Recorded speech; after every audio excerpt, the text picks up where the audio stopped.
Alors, nous voilà maintenant sur le module contenu et maillage interne. Alors, ce module, en fait, j'ai mis ces 2 éléments ensemble tout simplement parce que ils sont liés à l'écriture et au contenu. Donc c'est un module qui est plus orienté, pour les rédacteurs, plus que pour les éditeurs de sites. Donc, le contenu. On va le répéter encore une fois, hein, c'est de l'info, toujours de l'info, encore de l'info, toujours de l'info. On reste focalisé sur ce sujet-là. Alors, le contenu, comment on peut le voir? Comment un rédacteur, finalement, va travailler le contenu? Le contenu, bah, c'est l'article en lui-même, hein, c'est sa structure, c'est comment on l'organise, le titre, les chapeaux, les paragraphes, et ainsi de suite. Le maillage, c'est finalement comment on intègre l'article dans la sémantique du site, ou dans la sémantique de la catégorie, ou encore de manière plus précise, la sémantique de la thématique de l'article. Donc, et bien évidemment, c'est un travail que doit réaliser le rédacteur. C'est lui qui connaît le contenu, c'est lui qui maîtrise le sujet. Et enfin, la dernière partie, c'est la structure de la page. C'est ce qui organise l'ensemble. Alors, ces 4 éléments sont totalement indissociables. On peut pas, si on veut vraiment bien se positionner sur Google Actualité, on doit toujours avoir à l'esprit que ces 4 éléments doivent être travaillés ensemble. Donc, le contenu, évidemment, c'est pour la compréhension, hein, c'est ce qui va nous positionner dans un cluster ou sur une white box. La structure de l'article va nous permettre de le formater, de mettre en avant les éléments importants, de bien séparer les groupes entre actualité chaude ou brûlante, la tiède et l'actualité froide qu'on verra un petit peu plus tard. Le maillage, c'est ce qui va nous donner une sorte d'autorité, c'est la spécialisation, je l'ai répété plusieurs fois, mais un article de santé, s'il arrive et il va publier un article de sport, il n'a aucune autorité dans ce domaine et aucune spécialisation. Ce qui va générer tout ça, c'est l'historique du site, bien évidemment, mais aussi le maillage interne. Donc, même dans la santé, par exemple, on pourrait atteindre une certaine autorité et une certaine spécialisation par rapport à un article de sport, si de manière régulière on en publie sur une thématique, la médecine du sport par exemple.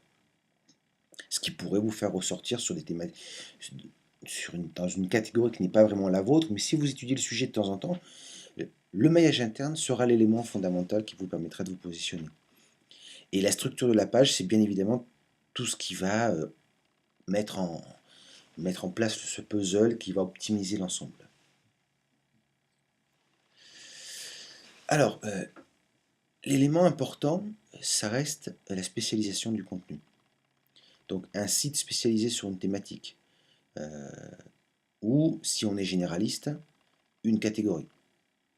Mais il faut bien voir que quand on est un site généraliste, il faut voir une catégorie comme un site à part entière quasiment. Donc ça demande beaucoup plus de travail. Alors les tags, il faut que ce soit des tags qui soient spécialisés et pas généralistes. Dans quel sens? On verra ça un petit peu plus tard aussi, mais vos pages de tags ne peuvent pas être considérées comme des pages de catégorie. Donc elles doivent vraiment être très spécifiques et à un élément sur lequel relativement récurrent, mais pas permanent. Vous pouvez pas, par exemple, avoir une page de tag, je sais pas, on pourrait l'appeler mobile, par exemple. Vous avez un site high-tech, un tag peut pas être mobile. Mobile, c'est une catégorie. Ou smartphone, c'est une catégorie. Par exemple, à la différence, iPhone, ça peut être un tag, mais si vous en avez trop, dans ce cas-là, vous devez basculer dans la partie catégorie de telle manière que le contenu reste horizontal et non vertical. La spécialisation, c'est une série d'articles aussi sur un même sujet. Là, si je reprends l'exemple de l'iPhone, dans ce cas-là, on pourrait prendre par exemple l'iPhone 6.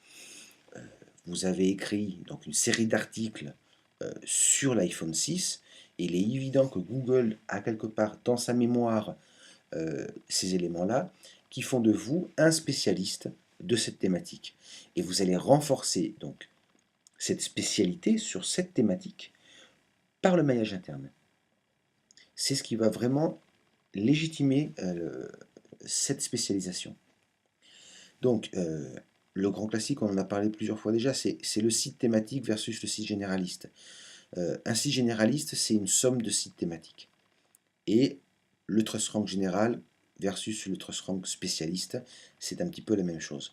Euh, Aujourd'hui, on s'aperçoit que les gros sites éditoriaux qui ont donc un énorme TrustRank général arrivent à se positionner sur des catégories euh, plus petites. Mais il faut bien voir que, prenez n'importe lequel d'entre eux, la catégorie santé, sport, éco-politique internationale, c'est un site à part entière. Le volume de publication est tellement important qu'on arrive à avoir un site à part entière. Donc, si vous êtes sur un site généraliste, pensez bien que vous arriverez à vous positionner presque exclusivement sur les catégories les plus fortes que vous avez. Et inversement, si vous êtes un site spécialiste, vous aurez énormément de difficultés à vous positionner sur donc, des catégories en dehors de votre spécialité. Donc le contenu, c'est ce qui va donc structurer tout ça, et la spécialisation de la même manière. Donc il faut bien faire attention quand vous avez un site spécialisé de ne pas partir dans tous les sens. Restez sur votre thématique. Et si vous êtes un site généraliste, ça va vous demander beaucoup d'efforts pour arriver à vous positionner sur à peu près toutes les catégories. Alors, on en a déjà parlé, mais c'est bien de le répéter. La taille des articles, plus de 300, moins de 1000. Et au-delà de 1000, il faut découper. J'en ai parlé dans d'autres modules. Euh, je crois que c'est inutile de revenir en profondeur sur ça, quoi. Le seul élément que je dirais qui est relativement important, c'est par rapport au contenu, finalement, la taille de votre article doit aussi un petit peu correspondre, on va dire, à la moyenne des articles du sujet en question. Si les articles sont longs, faire un article court vous enlève beaucoup de probabilités de bien vous positionner. Et étonnamment, j'ai l'impression que l'inverse est vrai aussi. C'est-à-dire que si le cluster ou la one box est rempli de brèves très courtes, euh, on pourrait penser qu'un article long pourrait faire la différence et mieux vous positionner. J'en suis pas convaincu. Alors, comment on va structurer notre page? Bon, alors le titre, donc il y a un H1. Alors, en général, on a tendance à dire que le titre donc, de l'article doit être le même que dans la balise title. Euh, Enfin, en général, c'est ce qui est dit. Moi, j'ai tendance à dire que c'est pas une obligation. J'aurais même tendance à dire que si votre title est différent du titre, euh, ça va vous aider en fait à élargir un petit peu le champ sémantique et donc d'asseoir un petit peu votre position sur le sujet. La diversité est parfois intéressante. Donc moi j'ai plutôt tendance à dire que en ce qui concerne le title, vous pouvez faire des essais, mais avoir un title différent du titre, c'est pas une mauvaise chose. Je dirais pas que c'est un élément qui va vous faire ranker à tous les coups, mais moi j'ai noté que de temps en temps ça pouvait être un plus. Dans le sens où je regardais par exemple le même titre et je changeais le title et je voyais des mouvements dans le positionnement. Ensuite, bah, ce qu'on va avoir donc, parce que finalement c'est dans l'ordre de lecture de Google. Alors après, on peut un peu légèrement modifier, mais la date de publication, la date de mise à jour, l'auteur, la catégorie, ce sont des éléments importants pour Google pour classifier l'article. La catégorie, à la rigueur l'auteur, mais ça c'est un ensemble, donc ça reste pareil. La date, c'est important pour Google, il en a besoin, sans quoi vous pouvez faire le test, hein, si vous faites un article neuf qui sort, mais vous lui mettez une date 2009, mais par exemple, ce ne sera pas pris en considération. Aujourd'hui, dans la plupart des cas, ensuite on arrive sur une photo, donc on en avait parlé un petit peu, et j'en reparlerai à la fin, c'est un format plutôt grand, mais qui correspond finalement à la taille à la structure de votre page. Le chapeau, alors le chapeau, vous verrez, les grands médias, on en a parlé un petit peu avant, ont tendance à le mettre en H2. Moi, je préfère le laisser en gras. Je trouve que ça a beaucoup plus de sens. Gardons la logique. euh, Laissons-le en gras et on évite le H2. Le H2, on va le réserver au titre des paragraphes. Et ensuite, vous aurez le texte. Vous vous apercevrez dans certains cas, par exemple, vous avez au-dessus du titre, hein, vous avez une espèce de mini chapeau. On voit ça assez souvent, par exemple, sur 20 minutes.fr qui fait ça. Moi, je trouve ça intéressant dans le sens que ça permet d'avoir un rendu dans les résultats de Google qui est propre et qui évite de voir apparaître tout ce qui est partage, Facebook, cliquez ici et compagnie, qu'on voit apparaître. Un des cas les plus emblématiques, c'est le Figaro. Vous allez voir que la moitié ou les trois quarts des résultats d'affichage du Figaro dans Google Actualité, vous avez le titre et en dessous vous avez toute la liste partagée sur Facebook, retweeter cet article et compagnie. Et donc ça fait vraiment un rendu très moche, quoi. Donc essayons d'optimiser ça parce que on le sait, le CTR est très important pour Google pour classifier et faire tenir ou faire rester un article en première position. Alors la longueur du titre, on a tendance à dire que 60-70 caractères, oui, c'est variable en fait. C'est peut-être pas ça qui est important. C'est peut-être pas la longueur qui soit c'est pas la longueur qui importe. En fait, c'est le rendu qui est à l'écran. C'est quand même mieux d'avoir un titre qu'on arrive à lire en entier dans une page de résultats qu'à avoir un titre qui est tronqué.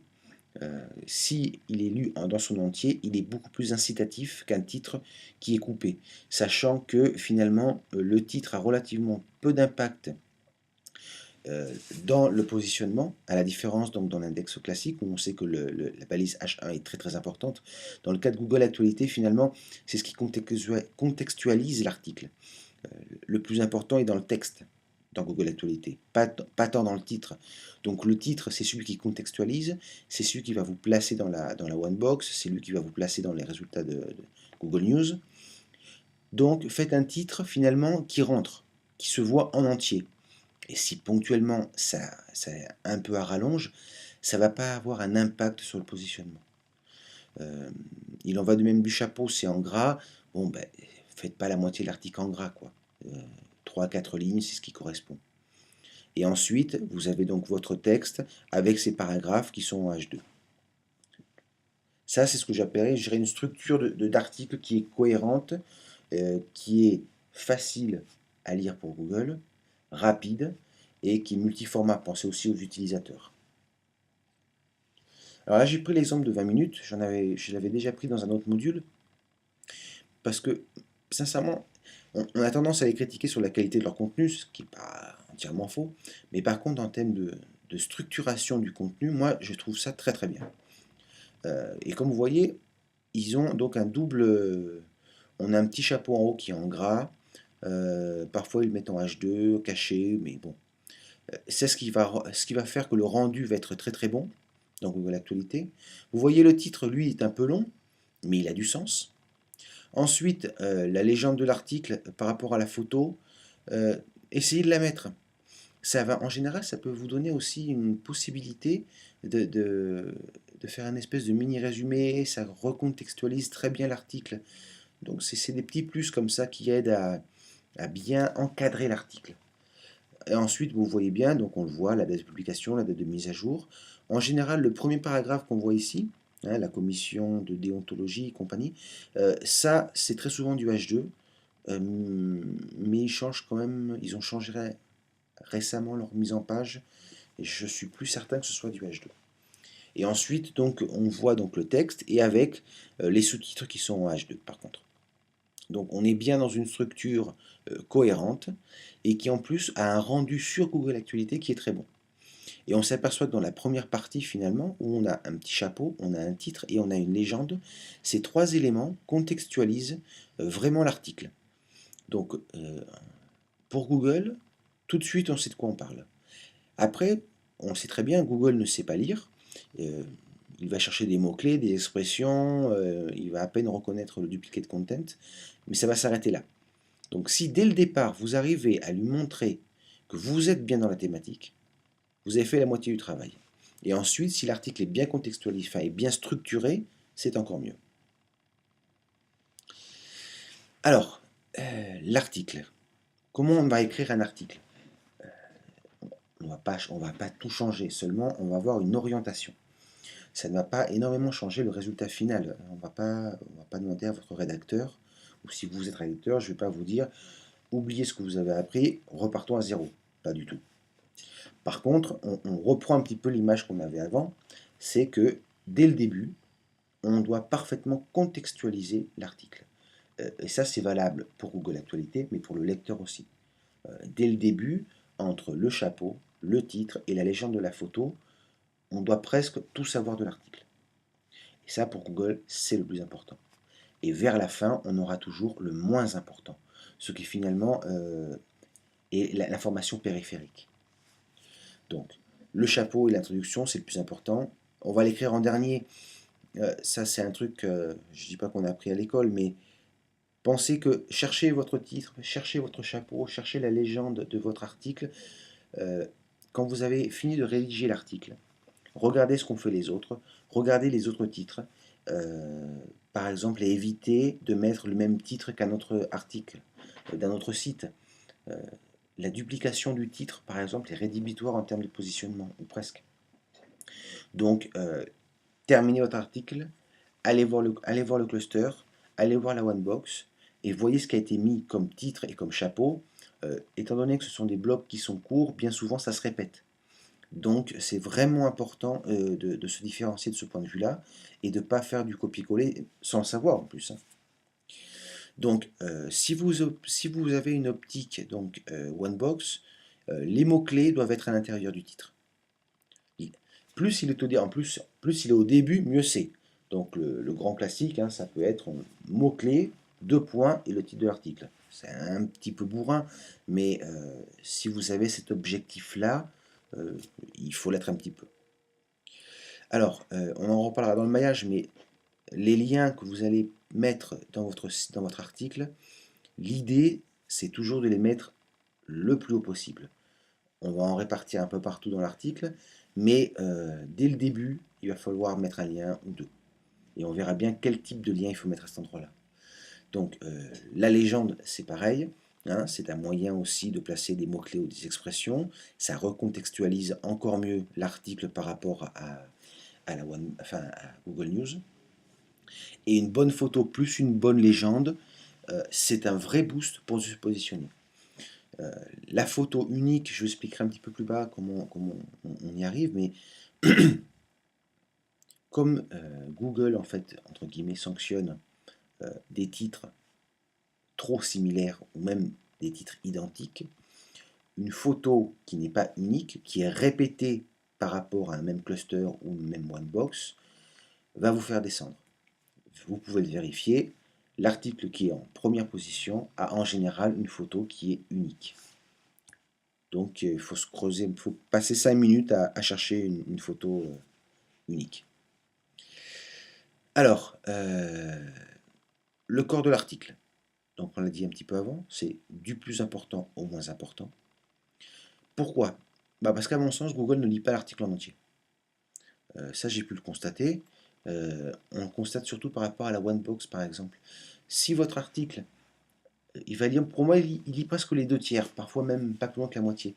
Euh, vous allez vous apercevoir que tout ce qui est à la fin, bien souvent, dans la one box, par rapport à la one box, c'est pas pris en considération. Imaginons que vous visiez un mot-clé spécifique et que vous n'en parliez qu'à la fin de l'article, eh bien vous n'allez pas apparaître. Et si vous prenez par exemple ce même paragraphe, mais que vous le placez dès le début de l'article, eh bien là, comme par magie, vous allez apparaître dans la one box. Donc à mon sens, pour Google, l'ordre d'importance du positionnement de vos paragraphes est très important par rapport au positionnement. Donc vers le haut, plus on est haut, plus c'est important, et plus on descend, moins ça l'est. Je le répéterai jamais assez, je suis convaincu que les titres de paragraphes doivent être en H2. Ça, moi j'ai essayé par exemple de les mettre en gras. Moi je considère qu'il y a vraiment un impact par rapport à ça. Alors les paragraphes, ça va un petit peu avec les H2. J'ai tendance à dire qu'ils doivent être relativement courts.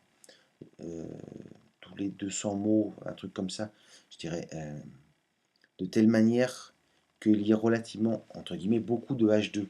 Euh, Parce que là aussi, on met en avant le H2, c'est quand même une balise importante, hein. C'est une balise qui met en avant le contenu, qui met en avant un mot-clé, qui met en avant une expression, qui va mettre en avant un champ sémantique. Google s'arrête sur ce genre de choses. Google s'arrête et essaie de voir où est-ce qu'il peut bien les positionner. Si vous faites un article de 500 mots sans aucun paragraphe, sans aucun HD au milieu, vous avez relativement peu de chances de bien vous positionner. Ça, c'est clair. Donc, ensuite, quand on continue, quand vous avez votre article, euh, alors là, j'ai fait une petite erreur, mais l'originalité, essayez toujours dans votre article, quand vous allez le construire finalement, vous allez vous baser sur quoi? Vous n'allez pas partir au hasard. Vous partez sur quoi? Sur une info, sur une dépêche AFP, ou ce que vous avez entendu ou vous avez vu à la télé.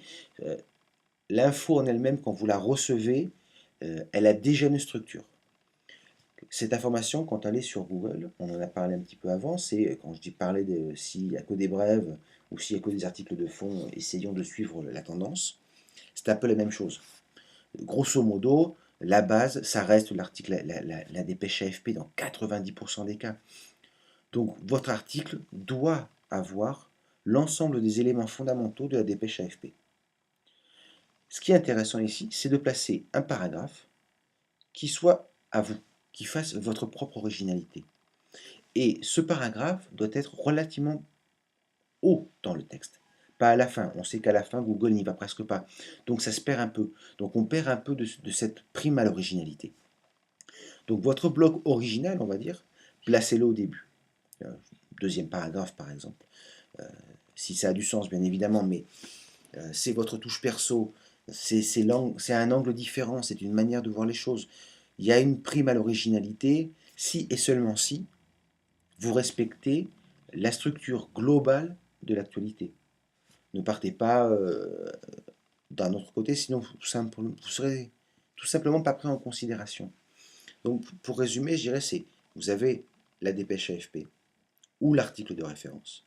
Vous devez avoir dans votre propre article l'ensemble des éléments qui sont dans l'article de référence.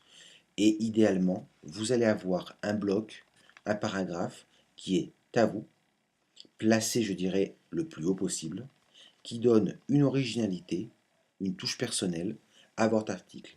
Là aussi, c'est un élément qui est pris en considération par Google parce que c'est une touche d'originalité et ça va vous permettre de mieux vous positionner sans aucun doute. Alors, là, on va être dans la phase en fait qui revient un petit peu à la partie, je dirais, touche originalité, mais qui est liée aussi à la stratégie. Il faut bien voir que on va fonctionner sur un concept de poupée russe, mais inversé, du plus petit au plus grand. Donc, il va falloir toujours garder du contenu au frais. Ne jamais publier tout de suite l'article en entier euh, ou dans son intégralité. Dans quel sens? Évidemment, on ne va pas non plus avoir une stratégie qui est 100% Google Actualité. Votre trafic, il va être propre à vous, au site en lui-même. Hein, il va être issu donc des réseaux sociaux et de Google Actualité. Donc, vous publiez votre article relativement complet, en fait, ce qui vous permet de couvrir l'info. Vous pouvez garder et vous devez garder toujours quelque chose en réserve. Pourquoi? Actualiser un article, c'est un élément de boost très fort chez Google. Alors vous allez voir chez les gros médias qui s'amusent à actualiser chaque heure leur article sans rien changer à l'intérieur. Dans leur cas, à eux, ça fonctionne tout simplement parce que ce sont de gros sites et ils peuvent se permettre de faire ce genre de choses et ça marche. Mais dans le cas d'un site moyen ou petit, ça ne marche pas, ça n'a aucun impact. Par contre, rajouter du contenu, là, ça a un impact.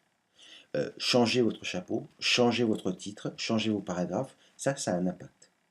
C'est un impact, c'est un coup de boost. Alors, ça peut être, on a deux grandes options. Soit vous avez donc, ce que je vous disais tout à l'heure, le paragraphe qui est votre propre orientation par rapport à l'actualité, soit avoir du contenu froid. Si vous parlez d'une personnalité, ça peut être une bio, quelque chose un peu dans le style Wikipédia. Si vous parlez, je sais pas, d'une comète, la dernière photo que qu'on nous a envoyée de Pluton, eh ben, ayez ayez de côté un paragraphe de contenu froid qui est voilà Pluton, la planète, machin, découverte à quelle époque et compagnie. Euh, alors, où on va placer ce contenu froid? Voilà, idéalement, c'est à la fin de l'article. Alors, on sait que c'est relativement mal lu par Google, mais quand même, il va passer dessus. Ça fait partie du truc. Vous pouvez aussi le mettre dans un bloc, au milieu par exemple de votre article, avec, qu'on pourrait appeler une espèce de loupe sur, ou en savoir plus. Et là, vous placez un petit paragraphe qui fait une coupure dans votre article, ou dans un bloc vertical à gauche ou à droite, qui va présenter donc du contenu, qui est un contenu froid, d'une centaine de mots à peu près, euh, qui permet quoi? Bah, d'abord, si vous manquez d'originalité par rapport au contenu, c'est-à-dire s'il n'y a pas vraiment moyen de trouver quelque chose de différent par rapport à l'info en elle-même, euh, c'est un petit bonus, c'est une facilité en fait. Parce qu'il y a toujours du contenu froid à avoir. Quelle que soit l'info, ou presque, il y a toujours quelque chose à dire d'intemporel par rapport à ça. Si vous parlez d'un homme politique, il y aura toujours quelque chose à dire. Ou un historique, par exemple. Donc gardez bien à l'esprit que quand vous allez faire une mise à jour de votre article, vous allez rajouter du contenu froid. Ça, on va le voir en termes de stratégie. Mais vous pouvez aussi le faire si vous voulez publier tout dans une fois, fonctionner de cette manière-là. Vous avez votre article, vous suivez l'info, mais vous devez rajouter donc un bloc de contenu froid euh, à côté, au milieu, avant, au début, où vous voulez. Et ça va vraiment vous aider à vous différencier de l'info en général, tout en restant bien positionné dans le cluster. C'est là aussi, c'est un coup de boost. Donc vraiment, on est dans suivre l'info, mais avoir une photo unique, un titre unique, un chapeau unique et un contenu, on va dire, bonus. Ce contenu bonus, bien des fois, c'est ce qui fait la différence. C'est ce qui va faire que vous allez avoir euh, vraiment le point bonus. C'est vraiment le point bonus qui va vous positionner en première place. On verra après dans la stratégie. Moi, j'ai tendance à utiliser ce genre de contenu froid ou tiède ou différent dans une deuxième étape. Dans une deuxième étape, dans le sens où je veux soit reprendre la première place, soit je veux la conserver, soit j'insiste pour essayer d'arriver en première position. Alors là, j'ai mis un exemple en reprenant donc la structure d'avant. Voilà, le contenu froid, moi j'aime bien qu'il soit comme ça dans un bloc sur un côté. Euh, il est identifié comme tel, comme contenu froid, hein. Donc il ne va pas non plus rompre le rythme de la lecture. Mais il existe et il est présent et Google va le lire. Et il va voir quelque chose qui est complètement différent. Pour faire une parenthèse, ça ne se fait pas, mais le contenu Wikipédia, si vous voulez aller vite, voilà, c'est du copier-coller. Il ne faut pas le faire, on est bien d'accord, mais je l'ai déjà vu, ça marche très très bien. C'est le concept même du contenu froid. Alors, trouver un sujet. Bon, d'abord, il faut regarder ce qui se passe. Enfin, vous avez votre propre thématique, donc vous savez de quoi vous allez parler, mais en même temps, l'info, on va la chercher. L'info qui est sur Google Actualité, en fait, c'est l'info du jour. C'est vraiment un bon résumé de ce qui est en train de se passer. Il n'y a rien qui échappe à Google Actualité, ou presque. Alors, vous ne serez pas les premiers à publier, ça c'est clair. Vous serez un suiveur par rapport à ça, puisque pour que le sujet apparaisse sur Google Actualité, il faut qu'il y ait un certain volume d'informations. Donc vous serez dans une vision de suiveur et pas d'initiateur d'infos. Mais c'est là qu'il y a de l'info. C'est là qu'il y a toute l'info. Vous raterez rien et vous aurez suffisamment de sujets à écrire ici. On pourra le voir aussi d'un point de vue stratégique, dans le sens où voilà, vous allez trouver des articles, des infos, des sujets à écrire sur des niches où vous pourrez bien vous positionner. Par exemple, vous trouverez une info sur laquelle les grands médias ne sont pas positionnés, et donc vous aurez beaucoup plus de facilité à vous y mettre. Donc voilà, ah tiens, ça, si j'écris un article sur cette thématique qui est en plus la mienne, où il n'y a ni le Figaro, ni Le Monde, ni Libé, bon ben voilà, j'y vais, je fonce. Parce que j'ai une réelle chance de me positionner assez facilement, avec un peu de stratégie et un peu de structuration, ou cette one box, ou ce cluster. Ensuite, alors suivre les publications de l'AFP. Bon, ben, en général, si vous avez je sais pas si vous avez sur tous les sites médias, ils ont les dépêches AFP comme ça qui sont mises en temps réel. Il suffit de trouver, ça peut être par auteur, ça peut être dans un bloc dépêche. Après, à vous de chercher et de trouver celui qui vous plaît le mieux. Moi, j'aime bien, par exemple, chercher sur le Nouvel Obs, par exemple. Là, ils ont quasiment toute l'info AFP. Ou sur France 24, par exemple, aussi. Ils ont donc un fil AFP. Et voilà, vous l'avez à côté. Et puis, hop, vous avez en temps réel ce qui vient de sortir dans l'AFP. Ça peut vous donner des idées, en sachant que bien souvent, une dépêche AFP, bah, ça termine en cluster sur Google Actualité, ou ça devient dans une OneBox. Alors, pareil, si vous aimez travailler sur la OneBox, bah, ayez votre liste de mots-clés et faites une veille quotidienne. Vous allez en avoir peut-être une dizaine, une vingtaine. En 5 minutes, bah, vous avez fait le tour. Vous voyez si elle est ouverte, s'il y a eu des publications. Bon, bah, si elle est fermée, vous revenez demain, et ainsi de suite. Alors, vos concurrents, bah, on est bien obligé quand même de suivre ses concurrents. Il n'y a pas de mal à ça, bien au contraire. Quelle que soit la thématique, si vous voyez vos concurrents commencer à écrire sur un sujet, bah, posez-vous la question pourquoi ils sont en train d'écrire sur ce sujet. Cherchez, regardez. Ensuite, si vous essayez d'anticiper, l'anticipation, en fait, c'est quand même assez difficile à maîtriser. Donc, vous allez voir les trends de Google ou les trends sur Twitter. C'est ce qu'on fait de mieux finalement. Donc là, vous allez vous apercevoir de quoi? Bah, vous allez être dans les premiers à publier. C'est donc intéressant pour votre propre public, bien évidemment, mais par rapport à Google Actualité, c'est aussi un pari. C'est pas toujours évident que l'article puisse créer un cluster ou apparaître dans la one box. Donc là encore, j'ai tendance à dire que suivre les trends, c'est essayer de suivre la tendance, et l'objectif premier, c'est plus votre lectorat, plus que Google Actualité. Et si vous avez dans une vision, je dirais, plus Google Actualité, bah, allez voir ce qu'il y a de publié sur Google Actualité, regardez ce que vient de sortir l'AFP. Rien qu'avec ça, bah, vous savez ce qui va fonctionner aujourd'hui. Et avec le temps, vous allez commencer à identifier les clusters qui sont accessibles et ceux qui sont inaccessibles.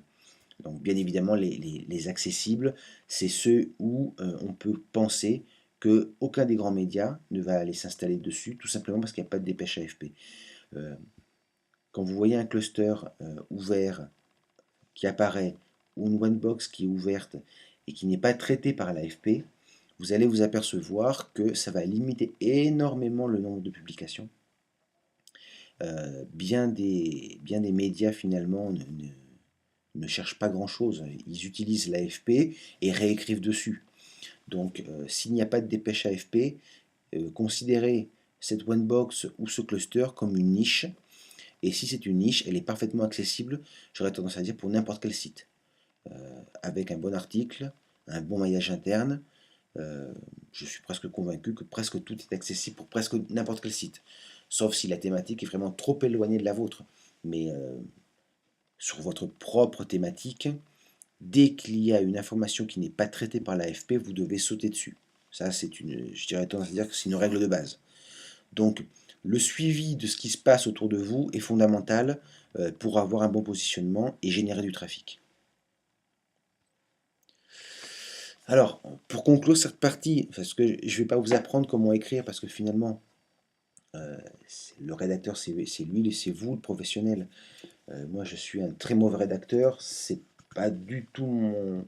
C'est ni ma formation, ni ma tasse de thé. Moi, finalement, je suis dans l'utilisation du contenu, dans la structuration du contenu. Donnez-moi un contenu, je le mets en forme. Euh, donc, je ne vais pas vous apprendre comment écrire. Par contre, ce que je vous invite, c'est structurer votre contenu. Donc, on doit le structurer, on doit le hiérarchiser. Euh, il faut toujours en avoir en réserve. Il faut le garder au frais. Pensez en 2, 3, 4 coups à l'avance. Le contenu froid, le contenu complémentaire. Suivre l'AFP.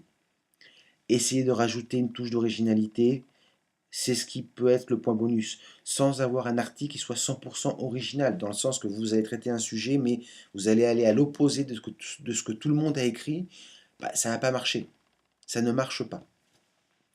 Euh, Par contre, si vous le traitez sous un angle un peu différent, là oui, ça peut avoir un impact très positif. Mais gardez en ligne que vous devez toujours respecter finalement l'intégralité de ce qui doit être traité dans le contenu. Pour moi, des bons exemples de sites qui structurent bien leurs articles, c'est donc 20 minutes. Et un plus petit, donc qui est intéressant, c'est pourquoi docteur.fr. Moi, je trouve qu'ils font du bon boulot par rapport à ça. Alors maintenant, on va donc passer donc au maillage interne. Là encore, c'est le travail du rédacteur. Pourquoi? Pourquoi c'est le travail du rédacteur? Avant de rentrer dans le vif du sujet. Bah, tout simplement parce que vous connaissez le site, vous connaissez les articles que vous ou vos collaborateurs ont écrit aussi, et vous allez pouvoir identifier plus facilement quel est l'article qui correspond le mieux, qui est le plus proche, soit en termes de temps, soit en termes de contenu. C'est vous qui allez le voir le mieux. Donc vous allez comprendre mieux et plus facilement et beaucoup plus rapidement quel article vous devez lier les uns aux autres. Alors, on est dans une optique en fait enfin, de liens sortants. On est vraiment à l'inverse du référencement naturel, où finalement tous les liens pointent vers la cible. En fait, ici, la cible n'a que des liens qui sortent, ou presque. Alors, il y a toujours deux options. Donc là, on est vers les liens sortants type vers un autre site. Hein. On n'est pas là, ça reste un peu flou, je suis désolé, mais on est vraiment dans l'optique, donc lien sortant vers d'autres sites. Donc, ça peut être donc, article, vous pouvez plus d'informations sur certains sites. Donc, on est sur du type titre, de l'extrait d'article, euh, un lien tous les 100 mots pour vérifier l'indexation. Ça, j'en avais parlé un petit peu avant aussi. Et plus on est donc vers le haut, mieux c'est. En fait, ça marche aussi pour les liens internes. Excusez-moi, je me suis un petit peu embrouillé. Donc, pourquoi faire du lien? J'en ai parlé plusieurs fois avant. Vraiment, ça donne, je vais le répéter, hein, vous ne pouvez pas faire l'économie de publier un article sans lui faire des liens internes, sans en faire des liens internes. Vous pouvez vous passer de faire des liens externes, bien évidemment, mais des liens internes, vous ne pouvez pas vous en passer. C'est ce qui va donner l'expertise. C'est réellement indispensable pour bien se positionner. Ça peut arriver que vous vous positionnez sans avoir de lien interne, mais j'ai tendance à dire que c'est anecdotique. Dans la plupart des cas, finalement, les articles qui vont le mieux se positionner sont ceux qui auront les meilleurs liens internes. Ceux qui auront réussi à mettre en place un maillage hyper cohérent, qui donne une expertise totale sur le sujet. Alors, la limite, bah, c'est quoi la limite? La limite, c'est le sens du lien. La limite, c'est est-ce que j'ai vraiment de bons liens à mettre? Il ne faut pas mettre du lien pour mettre du lien. Non, il faut mettre des bons liens. Et évidemment, ça se construit au fil du temps et au fil du volume d'articles que vous avez. Donc toute la limite, elle est là. C'est aussi l'une des grandes raisons pour laquelle les grands médias se positionnent très bien sur Google Actualité, c'est qu'ils ont un maillage interne hyper puissant. Quand ils traitent d'un sujet, ils l'ont déjà traité avant une dizaine de fois. Donc ils offrent une expertise par rapport à ça qui est énorme. Quand vous êtes un site plus petit, votre expertise par nature est plus faible car vous avez moins de contenu à mailler, à lier entre eux. Euh, pour moi, ça a toujours été un élément, par exemple, de doute par rapport à la réalité du trust rank, par exemple. C'est que je me disais, est-ce que si le trust rank n'existe pas, tout serait maillage interne. Et le maillage interne, dans les grands médias, est tellement plus puissant que n'importe quel autre site qu'à lui seul, il permet un positionnement vers le haut. Donc, j'insiste vraiment sur le fait que on n'a pas de preuve de l'existence du trust rank. Ça n'a jamais été officialisé. Donc, si on est dans le doute, on pourrait penser que c'est le maillage interne qui fait la différence. Donc, c'est vraiment un élément à prendre en considération de manière permanente. D'où l'idée, par exemple, de mettre en place une série d'articles sur un même sujet qu'on va lier entre eux. C'est un vrai plus, c'est un vrai bonus, et ce qui va vous pousser vers le haut. Alors, ponctuellement, souvent dans n'importe quel site, on a donc des tags et des catégories. Bon, les catégories, on a tout le temps des tags, ça dépend des sites. L'avantage du tag, c'est que ce sont des liens sortants, c'est un contenu horizontal. Euh, Ça contextualise encore mieux l'article. Bon, ça peut être positif pour votre référencement naturel. Ça va générer des pages vues, bien évidemment. Euh, mais le grand problème, c'est que ce sont donc un tag ne peut pas être apparenté à une catégorie. J'en ai parlé au début de ce module. Si vous parlez vous avez un site high-tech, un tag smartphone, c'est un mauvais tag, parce que ça, c'est une catégorie. Euh, Presque dans certains cas, un tag iPhone, non, c'est une catégorie. Par contre, iPhone 6, voilà, là, on a un tag. C'est un contenu qui est horizontal, qui est vraiment condensé, concentré sur un même sujet. Là, c'est un vrai boost par rapport à votre article. Par contre, si c'est trop général, si c'est une catégorie, on a du contenu qui est plutôt vertical, euh, qui est un mélange et qui arrive de manière chronologique. Donc, moi, j'ai tendance à dire que c'est même un frein. Je veux dire, c'est un mauvais lien. Il faut vraiment avoir de bons liens. Ça devient, si vous mettez une catégorie, sincèrement, c'est comme avancer avec un boulet, quoi, parce que Google va suivre ce lien et lui-même va se perdre. Il va se dire, mais où est l'expertise finalement de ce site par rapport à cet article? On est en train de me mélanger des pommes et des poires. Non, non, on doit rester dans les poires. Et on a tous les types de poires. Et restons bien sur notre sujet. Ne partons pas dans tous les sens. Alors, la partie multimédia, on va dire. Les photos. Alors ça, on le sait depuis longtemps, hein, c'est JPEG, JPEG, GIF. Pas de PNG. Euh, le GIF, personnellement, je ne l'utilise pas. Euh, il m'est arrivé de voir qu'il ne ressortait pas bien, ou mal. Donc JPEG. Alors, petite parenthèse, mais ça c'est vraiment de l'intuitif, aucune preuve. Mais le JPEG, donc le deuxième ici, semble mieux fonctionner. Alors là, c'est de l'instinct, j'ai pas de preuves, j'ai essayé de faire des tests, ça marche des fois ça marche pas, mais voilà, ça c'est le petit truc. La photo évidemment doit être assez grande, un format rectangulaire plutôt. On va éviter les miniatures. Unique. Alors je le répète et je le répète, une photo unique. Euh, une photo qui réapparaît dans les résultats de Google Actualité vous envoie vers le fond. Elle peut même à elle seule vous envoyer dans la partie résultats omis. Même si votre contenu est original, et j'ai fait le test hein, sur du contenu vraiment 100% original, je me suis retrouvé dans la catégorie omis, donc du cluster, à cause d'une photo unique. J'ai changé la photo, j'ai mis une photo unique et l'article est tout de suite sorti. Alors, comment on fait une photo unique? Ben, bon, on peut la chercher, bien évidemment, mais si l'ensemble, l'univers de photos disponibles est très faible, ou si vous avez accès dans la base de données photographique que vous avez une seule photo, on va dire, ben, réduisez-la et faites un flip-flap horizontal, et là, à partir de là, elle sera unique. Euh, il n'y a pas d'autre solution.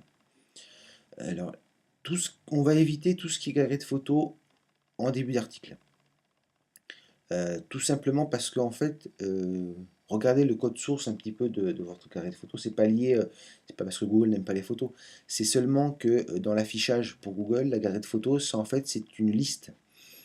Et si vous mettez une liste, vous allez vous apercevoir que dans le Google Webmaster Tools, dans les erreurs, vous allez voir apparaître articles fragmentés, trop fragmentés.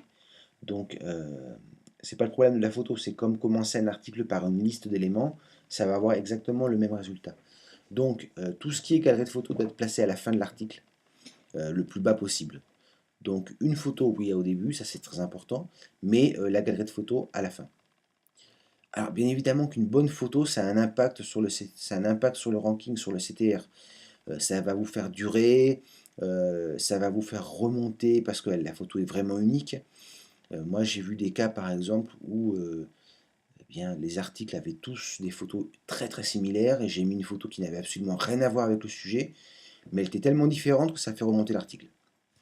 Donc, avoir une image vraiment différente, c'est vraiment pratique. Alors, les vidéos, c'est un peu pareil, hein, c'est à placer à la fin. Format YouTube, c'est ce que Google comprend le mieux. Format perso. Vous avez aussi l'option d'avoir une chaîne dans les sitemaps, donc votre chaîne YouTube.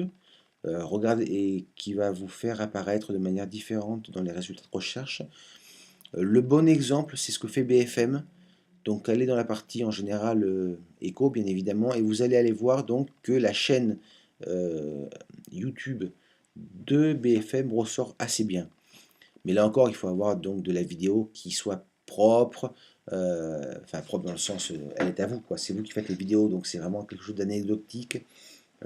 Voilà, c'est donc BFM, peut-être TF1 de temps en temps. Mettre une vidéo ou ne pas en mettre, j'ai jamais noté d'impact sur le ranking, à aucun moment. Euh, et là encore, je la mets plutôt à la fin plus qu'au début. Donc là, c'est ce qu'on peut dire sur cette partie-là. C'est pas non plus très très important, seulement qu'il y a des erreurs en fait à éviter. Donc l'erreur, comme pour résumer, c'est avoir la même photo que tout le monde et commencer par une galerie. Non, on va vers l'unicité de la photo. Et si vous avez des galeries de photos, vous les placez à la fin. Alors, voilà. Donc le maillage interne, on en a parlé plusieurs fois. C'est vraiment la logique inverse. Euh, Vous allez avoir une vision descendante, c'est important pour le ranking, tout ça, c'est pour répéter les choses. Par contre, là, ce qu'on va aller voir maintenant, c'est l'encre. Alors, l'encre de lien, c'est ce qui va faire la différence, en fait, ce sur quoi vous allez vouloir vous positionner l'encre. Avec des encres de lien générales, vous allez peut-être viser plus la partie news. Avec des encres de lien spécifiques, vous allez viser plus la one box. Oups, apparemment on a eu un problème. Voilà. Maintenant, on attaque euh, le maillage en lui-même. On a différents types de maillage. Le maillage donc simple, qu'on voyait tout à l'heure, c'est de l'article donc cible finalement, et on descend. Mais on peut mettre aussi du maillage réciproque, de A vers B et de B vers A. C'est pas vraiment naturel, on est bien d'accord, mais c'est un élément qui permet de bien faire remonter un volume d'informations en même temps. Donc de gagner en spécificité et en visibilité. Et il peut arriver par exemple que vous voulez faire sortir un article, mais avec ce maillage interne de A, B, B, A et ainsi de suite, en faire remonter un autre. Donc évidemment c'est dans des thématiques qui sont super proches, hein, on traite vraiment du même sujet, sauf que ça peut être soit des articles qui traitent avec des visions différentes, soit une sorte de mise à jour ou une espèce de suivi de l'information, ou des articles qui sont complémentaires. On va donc modifier, on va donc prendre en considération donc l'ensemble de ces articles et revoir tout le maillage. Et on va commencer à faire des croisements un petit peu dans tous les sens. Ça donne un petit coup de jeunesse aux articles les plus anciens, ça va les faire remonter. Ça va donner une fraîcheur à l'ensemble du groupe.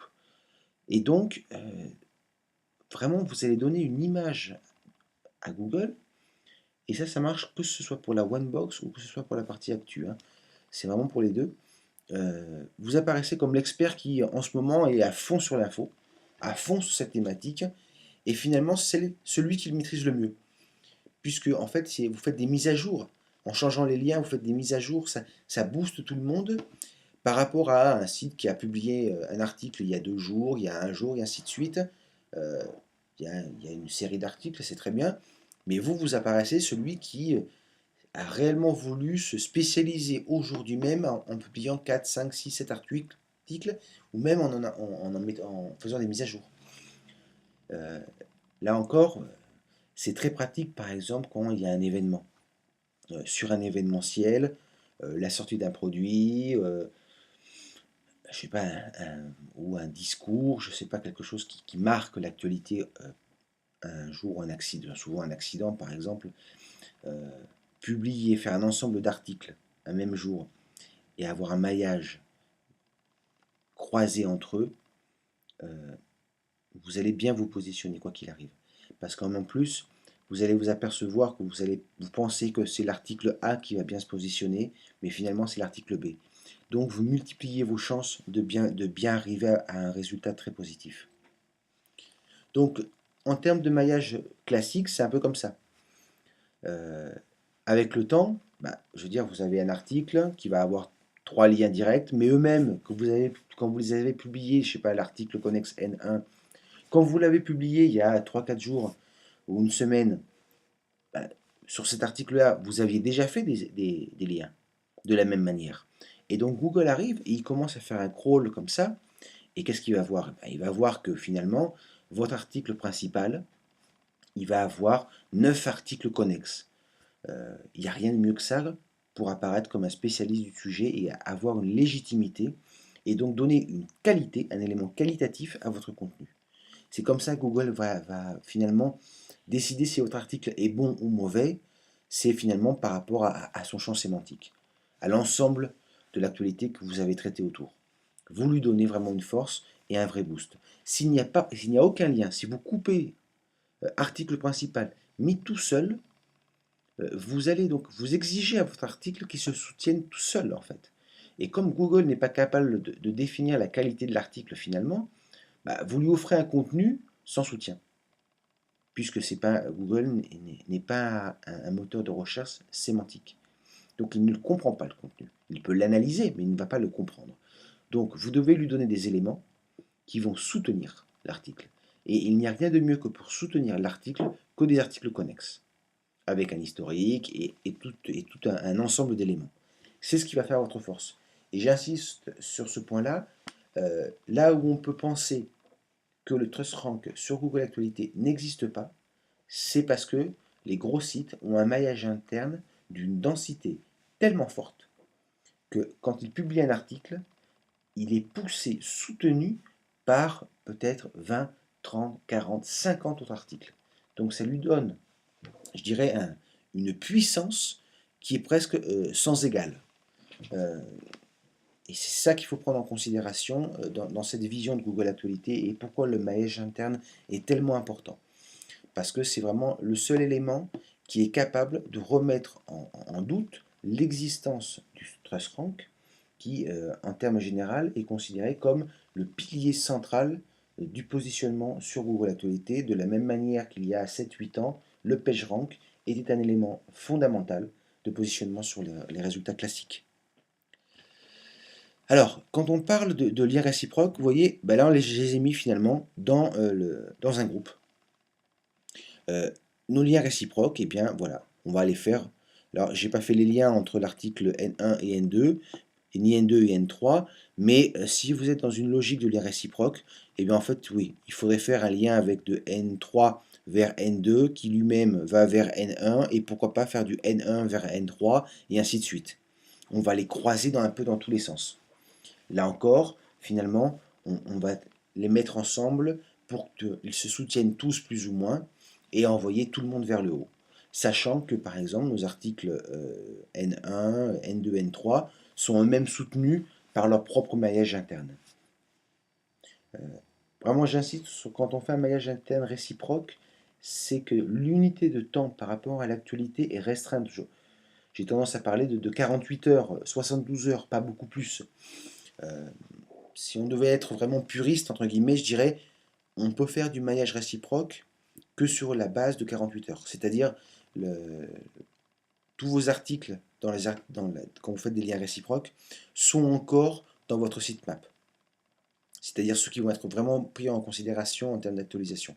Au-delà, je ne suis pas certain que ça a beaucoup de sens que de faire du lien réciproque. Alors, le maillage interne, si on l'oriente Google News, c'est pas du tout pas vraiment le même maillage par rapport à la One-Box. On est sur du maillage qui est sémantique. Donc l'ancrage se fait sur de la phrase, sur de l'expression. C'est un maillage qui est transversal, on reste sur une thématique. Les articles connexes, on va d'abord penser entre deux articles connexes, lequel est le plus récent. Pas obligatoirement lequel est le plus pertinent. Si on considère que c'est le plus récent qui compte le plus. Dans un maillage interne, dans une vision Google News, un article qui a un an n'a pas beaucoup d'impact, pour pas dire aucun. Il a été oublié par Google et il ne le suit mais sans le prendre en considération. Donc le temps est important par rapport à la pertinence. L'ancrage est donc long, il est sur une expression, il est sur un titre, il peut être neutre aussi, en savoir plus ici. Vous ne visez pas un mot-clé, donc vous avez plus de liberté pour faire un ancrage qui soit beaucoup plus naturel. Alors, le plus haut possible. Moi, j'ai vu des cas où, par exemple, dès le premier mot, il y avait un lien. C'est pas interdit, bien au contraire. Moi, j'ai tendance à dire, dès la première phrase, il faut un lien. Et en espérant que ce soit le meilleur lien possible. par rapport à votre info. Là encore, on n'oublie pas que Google ne lit pas en entier, ou presque pas en entier, et qu'il part du plus important au moins important. Donc, le premier lien qu'il va rencontrer, ça doit être le lien le plus puissant que vous allez mettre à l'intérieur de votre article. Et plus vous allez vers la fin, moins l'importance du lien sera important. Par exemple, quand on voit à la fin des articles, qu'on voit en général très souvent, vous avez donc la classique boîte avec les petites photos, article connexe. Bah, vous les mettiez ou vous ne les mettiez pas, vous allez vous apercevoir que cela n'a absolument aucun impact en termes de positionnement. Par contre, si vos articles sont liés le plus haut possible, là il va y avoir un impact. Tout simplement parce que pour Google, ces liens qui sont en fin de page, finalement, ne sont pas importants. Même s'ils sont pertinents, mais ils ne sont pas importants. Puisqu'il sait très bien qu'ils sont générés de manière automatique, c'est pas du manuel. Donc, quelle importance ça a pour lui? Par contre, un lien qui est placé dans un article qui n'est pas un tag, qui est vraiment un lien qui va vers un article placé vers le haut, ça a une énorme pertinence. Il n'y a rien de mieux possible. Grosso modo, j'ai tendance à dire qu'il ne faut pas non plus en mettre trop, parce que sinon l'article ne va pas être indexé. Donc tous les 100 mots. Euh, Là aussi, ça va dépendre un petit peu de la force de votre site, hein. Je veux dire, un site qui a une certaine ancienneté sur Google Actualité peut se permettre beaucoup plus de liberté par rapport au maillage qu'un site jeune. Donc là aussi, vérifiez l'indexation. Et comme ça, vous allez commencer à pouvoir équilibrer le truc. Si on pense Onebox, par exemple, là, on va être sur autre chose. Clairement, le maillage devient différent. On est thématique, on est ultra thématique, on est sur un mot, hein, on est sur une verticalité, on sort un petit peu du temps. On est sur les articles qui vont parler du même mot et on n'est plus sur un univers. On a une cible qui est hyper précise, qui est un résultat dans l'index classique de Google. L'avantage, c'est qu'on peut encore avoir donc, de l'encre exacte, de l'encre courte, hyper explicite. Ça peut être par exemple un tag, c'est hyper, dans le cas d'une Onebox par exemple, les liens sur les tags sont vraiment puissants. Euh, Par contre, là, j'ai plutôt l'impression que la place en fait du lien sur l'article est moins important que sur la partie Google News. Je m'aperçois que là, vers le haut, vers le bas, vers le milieu, euh, il y a une certaine neutralité par rapport à ça. Je n'ai pas à proprement parler d'explication, mais placez-les là où vous considérez que c'est pertinent. Placez votre lien là où vous pouvez le mettre. Euh, et visez donc du lien qui soit avec une encre spécifique. Et c'est là que ça vient marcher. Si vous voulez vous positionner sur, je sais pas, rachat de crédit, bah, il faut qu'à l'intérieur, vous ayez des liens rachat de crédit. Et des liens qui soient, je sais pas, rachat de crédit immobilier, rachat de crédit, et ainsi de suite. En avoir comme ça 3 ou 4, c'est très puissant par rapport à la Onebox. Là encore, ne pas abuser, puisqu'après on peut tomber de l'autre côté avec le fait que l'article ne s'annexe pas, ou entre guillemets soit un petit peu sanctionné, qu'il n'apparaisse pas. Là aussi, vous devez mesurer un petit peu quelle est la limite de votre site, puisque c'est variable en fonction du site, hein, et de son expérience, de son historique. Et là, vous allez voir, vous allez trouver à un moment ou à un autre assez rapidement l'équilibre. Ah voilà, sur mon site, je peux en placer 3. Sur celui-là, je peux en placer 4. Ah, bon, je peux en placer 1.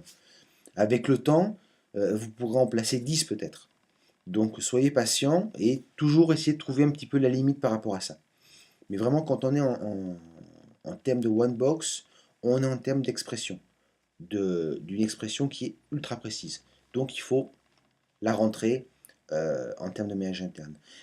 Et si on était en termes de contenu, par exemple, je le disais, ça dans le module, c'est assez bien expliqué le module one box. Donc c'est le mot doit être en gras, doit être dans le titre et ainsi de suite. Pardon. On est vraiment dans un mode un peu à l'ancienne, un peu bourrin, quoi.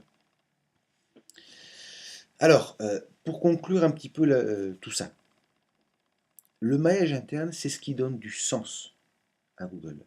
Je l'ai déjà répété avant, si on est en droit d'avoir un doute sur l'existence du TrustRank, c'est parce qu'il existe un maillage interne puissant.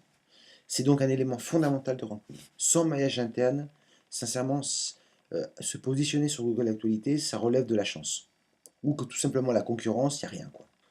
Ou que la stratégie, on peut la compenser, mais vous devez passer du temps sur le maillage interne. Vous devez vous arrêter pour trouver les meilleurs liens possibles et les positionner le mieux que vous pouvez sur votre article. Et il va arriver que ça va vous demander de réécrire un petit peu votre introduction, par exemple, votre chapeau, pour arriver à placer un bon lien. C'est pour ça qu'à un moment, je vous disais au début dans l'écriture, c'est votre chapeau, finalement, vous allez écrire en dernier. Pourquoi? Parce que vous devez le faire unique et vérifier qu'il n'y ait pas d'autres sites qui ont un chapeau trop similaire au vôtre, mais aussi parce que vous devez chercher un petit peu avant quels sont les liens que vous allez vouloir placer dans l'article, quel est le meilleur lien que vous pouvez identifier pour pouvoir le placer le plus haut possible dans votre article. Donc soyez conscient que le maillage interne, quand vous êtes un rédacteur, c'est ce qui va faire le plus. C'est ce qui va être le bonus et ce qui va vous permettre de bien vous positionner. N'oubliez jamais, Google ne sait pas lire. Donc il va avoir besoin d'éléments qui vont l'aider à la compréhension de l'article. Et cette compréhension, il va l'avoir par rapport à un univers de mots-clés et par rapport au maillage interne. Donc voilà ce que l'on pouvait dire donc, en termes de contenu et de maillage interne, mais comme vous avez déjà pu le voir, ce sont des éléments que je répète assez souvent sur d'autres modules, car ils sont tellement importants, tellement fondamentaux, euh, qu'on en a besoin. Et on a besoin de les répéter. Donc voilà pour le module contenu et maillage interne.